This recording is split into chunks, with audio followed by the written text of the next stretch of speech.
Друзья, всем привет! Меня зовут Артем, и вы на моем авторском канале о рыбалке и мечте.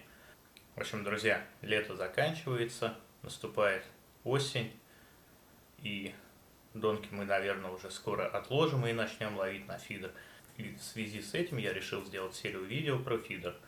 В общем, первое видео у нас будет о монтаже. Расскажу, на какой монтаж я ловлю. Ну, не то, что расскажу и покажу, как его сделать. Почему я его считаю самым лучшим. Плюс будет очень обалденный лайфхак с флюорокарбоном. Так что смотрите внимательно. Вообще ловлю я на два монтажа. Второй это обычный патерностер, но про него видео я не вижу смысла делать. Их и так навалом в интернете. И ловлю я на него достаточно редко. И да, ребят, в будущем мы сравним два монтажа, как раз патерностер и мой монтаж. И посмотрим, на какой будет лучше клевать. Ну, я, в принципе, и так ответ знаю, на какой. Но если вам интересно, обязательно подписывайтесь на канал, оставляйте комментарии, что вы думаете по этому поводу, какой будет монтаж лучше ловить. Ну, а мы, пожалуй, ребят, начнем. Друзья, для монтажа нам понадобятся ножницы, ну или ножик, что-то, чтобы делать. Бусинка, вот такая вот маленькая, она стеклянная, продается в магазинах рукоделия, по-моему.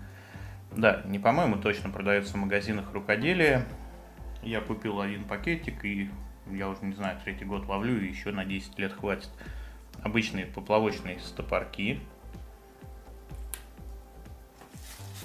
Далее нам понадобится какой-нибудь карабинчик. Возьмем вот этот вот. Такой вот карабин. Карабин обязательно с вертлюжком должен быть. Флюорокарбон. Я использую 0,4 и вам советую использовать тоже его. Позже вы узнаете для чего. Кормушка, соответственно. Кормушка, ну, любая фидерная, на которую вы собираетесь ловить. Потом, ребят, нам нужна будет леска. Но я буду брать прям с катушки. Здесь у меня 0,1 леска, но это никак на монтаж не влияет. Какая леска, иногда я на шок-лидер вообще вяжу это все. И, друзья, нам понадобится еще зажигалка. Но курить мы не будем, я не курю и вам не советую. Потом увидите для чего. В общем, для начала, ребята, берем леску. Не знаю, как хорошо будет, видно вам или нет. И надеваем на нее вертлюжок. То есть вот так у нас вертлюг на леске скользящий получается. Одели. Далее одеваем стопорок поплавочный. Тоже надели. И теперь нам надо привязать нашу бусинку на самый конец лески. Я обычно 2 раза продеваю через бусинку. Но опять же, вы можете вязать любым узлом, каким захотите. Я делаю клинч. Просто берем раз 9, оборачиваем.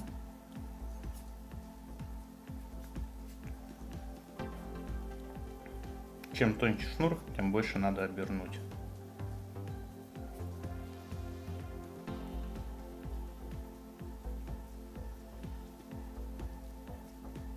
Так вот 10 раз оберну.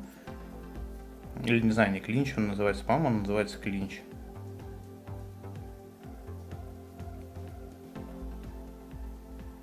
И затягиваем. Ребята, при затяжке обязательно смачиваем. Я смачивать не буду, потому что я все равно вяжу уже не на удилище, а просто на катушке. И смысла нет в него смачивать. Лишний кончик отрезаем.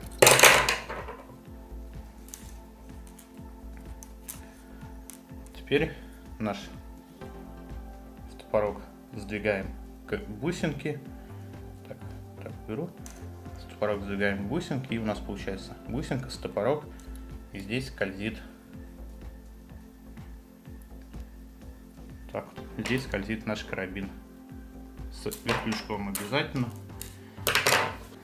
Теперь, ребят, берем флюорокарбон, сантиметров 25 нам понадобится. Даже, наверное, 30 для начала, чтобы привязать его было удобно.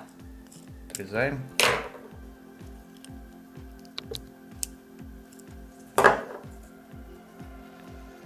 И его надо привязать одним концом к нашей бусинке. Я его привязываю также узлом клинч. То есть мы берем, продеваем, ну уже один раз. И он у нас 0,4, мы его вокруг обвязываем раз 5, не больше, а то мы потом этот узел затянуть нормально не сможем. То есть не как мы на шнуре делали 10 раз, а 5. Даже можно 4. Так примерно делаем. Продеваем.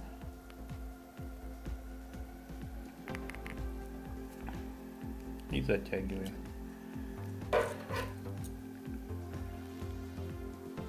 Затягивать флюорокарбон надо сильно. Лучше это делать с каким-то приспособлением. У меня ножницы тут есть. Здесь зажимчик. И лишнее отрезаем. Флюорокарбон он обязательно расправится в ходе рыбалки. То есть он не будет так загибаться. Теперь вешаем кормушку, чтобы понять, какой нам нужен будет отвод. Флюорокарбон у нас служит как отвод для поводка. Ну и не только. Вешаем кормушку. Так, повесили, друзья, кормушку и смотрим, какой нам нужен отвод. От кормушки примерно отступаем сантиметров 8 и отрезаем.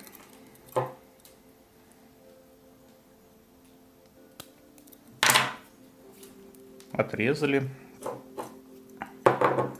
Теперь, друзья, лайфхак. Берем зажигалку, берем флюорокарбон и поджигаем. Но флюорокарбон, само пламя не засовываем, держим рядом до того момента, пока не образуется грибок. Не знаю, как вам показать это на видео, как это будет видно. В общем, вот такой грибок образовался. И к нему мы крепим поводок. Вот, ребят, возьму я, у меня есть вот 0,12 поводки с собой рядом. В конце на поводке петелька обычная. И из нее делаем удавку. Сделали удавку, и эту удавку накидываем на наш флюорокарбонный грибок.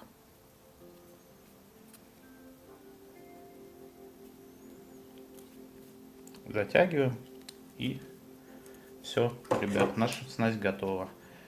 Те, кто переживает за этот грибок, что с ним что-то может случиться, что он оторвется, поверьте, друзья, вот я даже сейчас возьму 12 поводок, оторву, и грибок на месте порвался, поводок.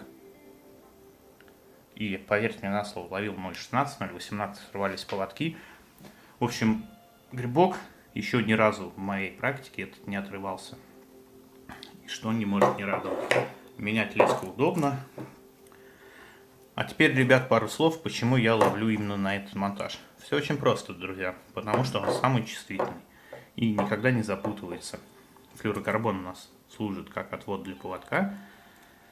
Можно использовать бисерную резину, можно фидергам использовать заместо флюорокарбона. Ну, тут плюс еще один, что к флюорокарбону очень легко и удобно крепить поводки, благодаря нашему грибочку. Я, ребят, резину бисерную или фидергам использую очень редко, потому что я ловлю практически всегда с шок-лидером. Ловлю на речках, где очень много ракушки и камня, и чтобы не перетирался шнур, всегда делаю шок-лидер метров 6-7. И когда у вас есть шок-лидер из лески, вы в принципе не нуждаетесь в резине, потому что эти 6-7 метров лески хорошо, сами ароматизируют рыбу, все рывки, и в общем резина не нужна. По поводу поклевок, кто спросит, с шок-лидером все отлично видно. Не знаю, с чего пошло такое мнение, что на шок-лидер не видно поклевки, все отлично видно, все поклевки, даже малейшей рыбы. В общем, вот такой вот, ребят, монтаж. Пусть, может быть, он не самый простой, но я вам точно говорю, он самый чувствительный. И да, этот монтаж безопасен для рыбы, он разрешен в рыболовном спорте. Спортсмены даже вне соревнований всегда ловят на скользящий монтаж. В общем, вы сами, наверное, теперь понимаете почему, потому что он считается всегда самым чувствительным. Ну что, друзья, вот вы увидели тот монтаж, на который я ловлю. Теперь вы можете написать в комментариях, какой монтаж, по вашему мнению, будет ловить лучше, патерностер или мой вот этот монтаж. И обязательно подписывайтесь на канал, и мы в скором будущем сравним эти два монтажа. И посмотрим, какой монтаж удобней, практичней и на какой больше поймается рыбы. То есть приедем на водоем, поставим две удочки заклипсуем на одну дистанцию с одним и тем же кормом, с одинаковыми поводками и с одинаковой наживкой. И будем ловить, и посмотрим, кто кого выиграет. Еще раз, друзья, попрошу вас подписаться на канал, оставить комментарий, поставить лайк видео, если вам понравилось. Переходите в соцсети, в Инстаграм, все есть в описании ссылочки. Плюс можете посмотреть очень интересные видео про монтажи на домке, тоже будут в описании. Ну а с вами был Артем, вы были на моем авторском канале о рыбалке и мечте. Всем желаю трофейных рыбалок, всем удачи, всем пока.